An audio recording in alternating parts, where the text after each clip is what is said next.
The dangers of overcompassion, hyperprotectiveness, helicopter parenting, all of that. When you have children, you have to encourage them. You have to encourage them to take risks because they have to grow up and take their place in the world. You can't protect them too much because if you do, you destroy them. That's the motif of Hansel and Gretel, right? Two kids lost in the woods. They find the gingerbread house. That's a little bit too good to be true, right? It's not only shelter when you need it, but it's candy. What lives inside the house that's too good to be true? The witch that devours you, right? That's excess compassion. And so there's a certain amount of harshness that goes along with that, just as there is if you're a good mother, because you have to separate yourself from your child and allow them to make hurtful mistakes, right? I mean, it's very difficult if you're a compassionate person to stand back far enough to let your children take necessary risks.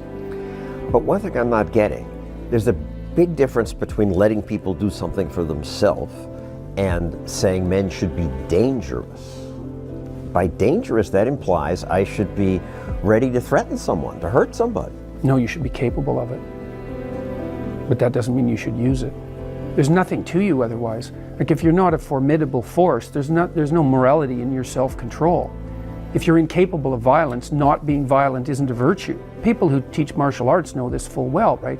If you learn a martial art, you learn to be dangerous, but simultaneously you learn to control it. Both of those come together. And the combination of that capacity for danger and the capacity for control is what brings about the virtue. Otherwise you confuse weakness with moral virtue. I'm harmless, therefore I'm good. It's like, no, that isn't how it works. That isn't how it works at all. If you're harmless, you're just weak. And if you're weak, you're not going to be good. You can't be, because it takes strength to be good.